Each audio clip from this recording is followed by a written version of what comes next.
کہ جو لوگ آپ کے جانثار ہیں، آپ پر جان قربان کرنے والے ہیں، انہوں نے پہلے اپنے آپ کو پیش کیا ہے کہ ہم آگے بڑھتے ہیں، تو مقصد ان کا یہ تھا کہ یا تو ہمارے ہاتھ پہ بیعت کر لیں اور ہماری بات کریں، تو آپ نے فرمایا کہ نہ تو وہ ہاتھ جو نبی پاک علیہ السلام کے ہاتھوں میں آتے رہے، ایسے پلید کے ہاتھوں میں نہیں سبحان آتے، اللہ سبحان اللہ، ہم جان بھی قربان کر دیں گے لیکن ہم کسی غلط ہاتھوں میں ہاتھ نہیں فاجر دیتے۔ کے ہاتھ پہ بیعت نہیں کریں اور گے۔ دوسری بات کہ جو نبی پاک علیہ السلام کی زبان مبارک جس زبان نے چوسی ہو، اس زبان سے سوائے حق گوئی کے کچھ بھی نہیں سبحان نکلتا۔ اللہ سبحان اللہ۔ تو یہ بات تھی کہ جو آپ نے ان کے سامنے ڈٹ کے ان کا مقابلہ کیا، اور ان کا بھی فقط آقا حسین تک ہی معاملہ تھا، باقی وہ جانثاروں نے، چونکہ نبی پاک علیہ السلام کی حالت نماز کے اندر آپ کی کمر مبارک پہ بیٹھ کر تو آپ نے 72 بار تسبیحات پڑھی، استاد گرامی موجود ہیں، تو الحمدللہ جب یہ ہوئی تو آقا علیہ السلام اٹھنے کے لیے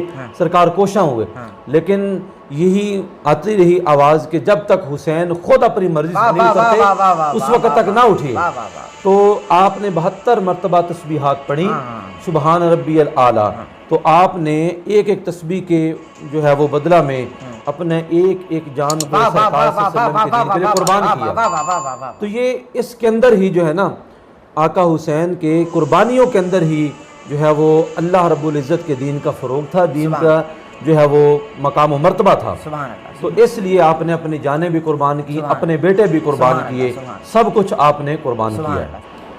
علامہ صاحب السلام علیکم۔ وعلیکم طبیعت ٹھیک ہے آپ؟ جی الحمدللہ۔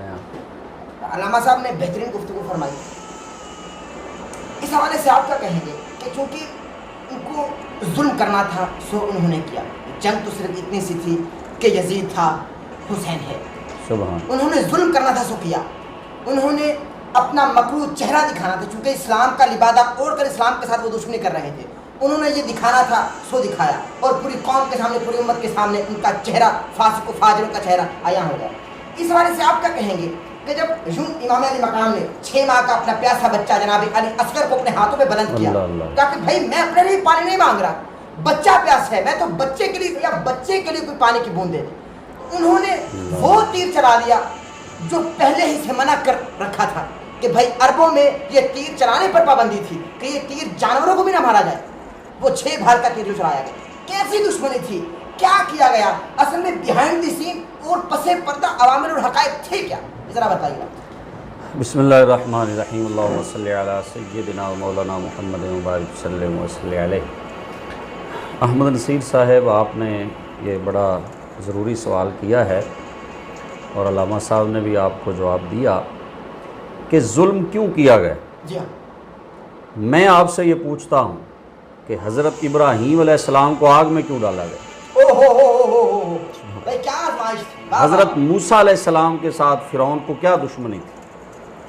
ابو جہل کو سرکار سے کیا دعوت تھی؟ کیا نکتہ، کیا نکتہ۔ علامہ اقبال رحمۃ اللہ علیہ فرماتے ہیں کہ موسیٰ و فرعون و شبیر و یزید ایند و قوت از حیات آید پدید، اور ستیزہ کار رہا ہے ازل سے تا امروز، چراغ مصطفی سے شرار بو لہبی۔ سبحان اللہ، سبحان جس طرح نمرود کی حضرت ابراہیم علیہ السلام سے نہیں بنی، ہاں موسیٰ علیہ السلام سے فرعون کی نہیں بنی، جی ہاں ابو جہل کی حضور سے نہیں بنی۔ جی ہاں، وجہ کیا تھی کہ ابراہیم علیہ السلام حق گو تھے اور نمرود باطل پرست تھا۔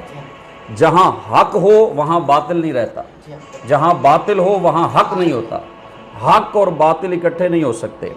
امام علی مقام یہ سرکار کا لعاب دہن چوسنے والے، سرکار صلی اللہ علیہ وسلم کے علم نشرح کے سینہ سے لپٹ کر فیض ظاہری و باطنی حاصل کرنے والے۔ آپ حق فرمانے والے تھے تو حق کبھی بھی ظالموں کو برداشت نہیں ہوتا۔ یہ حق گوئی تھی حضرت امام علی مقام کی، جس کی وجہ سے آپ کے ساتھ ظلم کیا گیا، آپ کے ساتھ ایسا پورے خاندان کے ساتھ یہ زیادتی کی گئی، یہ ظلم کیا گیا۔ اصل میں آپ کی حق گوئی تھی، اور آئینے جواں مرداں حق گوئی و بے باکی، اللہ کے شیروں کو آتی نہیں ہوگا۔ یہ اللہ کے شیر تھے، اس لیے انہوں نے حق گوئی کی ہے، انہوں نے کوئی سمجھوتا نہیں کیا۔ اصل بیعت کرنے میں مسئلہ کیا تھا؟ جب بہت سے لوگوں نے کر لی تھی مجبور ہو کر، جب آپ کو سامنے نظر آ رہا ہے کہ میرے بچوں کو شہید کیا جائے گا، 2 محرم آپ کربلا میں آئے ہیں، 7 کو پانی بند ہوا ہے، 3 دن پیاسا گرمی کی شدت میں رہ کر، بچے پیاسے ہیں، لیکن آپ نے اس مجبوری کی وجہ سے بھی بیعت نہیں کی۔ اگر کر لیتے تو گناہ نہ ہوتا، لیکن اگر کر لیتے تو پھر حق اور باطل میں فرق نہ رہتا۔ کیسے پتا چلتا کہ یزید باطل ہے؟ کیسے پتا چلتا یزید ظالم ہے؟ کیسے پتا چلتا اسلام کا نظام حکمرانی کیا ہے؟ آقا حسین نے ڈٹ کر سب کچھ قربان کر کے اسلام کا جو نظام تھا اسے بچایا ہے، اسلام کے نظام کی حفاظت کی ہے حضرت سیدنا امام علی مقام نے۔ یہ وجہ تھی آپ نے جو ظلم برداشت کی۔ ناظرین محترم، اسی کے ساتھ اپنے میزبان احمد نصیر کو اجازت دیجیے، انشاءاللہ تعالی آپ سے ملاقات ہوگی کل۔ اپنا خیال رکھیے گا، دعا میں یاد رکھیے گا، اور اگر آج کا پروگرام آپ کو پسند آیا تو ہمارے چینل کو سبسکرائب کر لیجیے، بیل آئیکن کے بٹن کو پریس کر لیجیے تاکہ آپ ہماری آنے والی لیٹسٹ اپڈیٹ سے محظوظ ہو سکیں اور محرم الحرام کی خصوصی نشریات باعنوان ذکر اہل بیت سے محظوظ ہو سکیں۔ اپنا خیال رکھیے گا، دعا میں یاد رکھیے گا۔ السلام علیکم۔